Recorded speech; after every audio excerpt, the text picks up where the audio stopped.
नमस्ते दोस्तों। मैं हूं आपका दोस्त गुरविंद्र सिंह और आप देख रहे हैं गब्बर आरटीआई ऑनलाइन। आज के इस वीडियो में हम बात करेंगे भारतीय शपथ पत्र अधिनियम दी ओथ्स एक्ट 1969 क्या है, झूठा शपथ पत्र देने पर कोर्ट क्या कार्रवाई करती है और इसके क्या कानूनी परिणाम हैं। 1. शपथ पत्र एफिडेविट।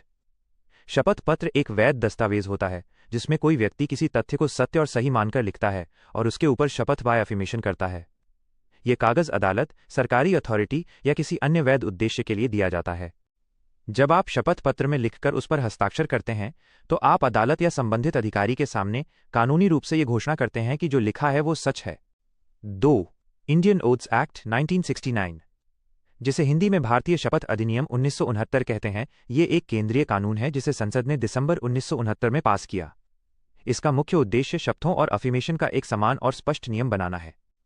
इसके तहत तय है कि अदालतों में दिए जाने वाले शपथ, गवाहों, दावों और दस्तावेजों पर शपथ और अफिडेविट के लिए शपथ लेना सब एक संयोजित, निष्पक्ष और वैधानिक रूप में होगा। पहले किताब पर हाथ रखकर कसम खाने की प्रथा लगी रहती थी, लेकिन इस एक्ट के बाद ये रिवाज बदल दी गई और एक समान, गैर धार्मिक शपथ प्रणाली लागू हो गई। 3. झूठा शपथ पत्र फॉल्स एफिडेविट। जब कोई व्यक्ति जानबूझकर अपने शपथ पत्र में गलत तथ्य लिखता है, सच को छुपाता है या झूठा बयान देता है तो उसे फॉल्स एफिडेविट माना जाता है। ये केवल गलत लिख देना नहीं, बल्कि जानते हुए झूठ लिखना है। 4. कोर्ट की कार्यवाही झूठा शपथ पत्र मिलने पर। जब कोर्ट को लगता है कि किसी शपथ पत्र में जानबूझकर झूठ लिखा गया है तो आईपीसी सेक्शंस के तहत कार्रवाई। भारतीय दंड संहिता के सेक्शन 191 के तहत जो भी झूठी बात शपथ के तहत कहता है वो पर्जरी, झूठी गवाही का आरोपी होता है। सेक्शन 193 के तहत अगर झूठा बयान कोर्ट में सबूत के रूप में पेश किया जाता है तो 7 साल तक की जेल और जुर्माना भी हो सकता है। कंटेम्प्ट ऑफ कोर्ट, अदालत की अवमानना। झूठा शपथ पत्र कोर्ट की प्रक्रिया को बाधित या नकल करता है तो कोर्ट इसे कंटेम्प्ट ऑफ कोर्ट मान सकती है।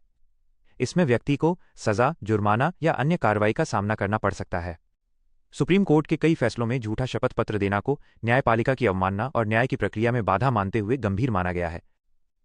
5. कोर्ट के अन्य परिणाम। कोर्ट झूठा शपथ पत्र देने वाले व्यक्ति के खिलाफ कार्रवाई शुरू कर सकती है, मामले को खारिज कर सकती है और ऐसे व्यक्ति को भविष्य में राहत देने पाई केस में मदद करने से रोक भी सकती है। 6. अगर आप झूठा शपथ पत्र पाते हैं तो करें क्या। अगर किसी ने झूठा शपथ पत्र कोर्ट में दिया है तो आप कोर्ट में शिकायत कर सकते हैं।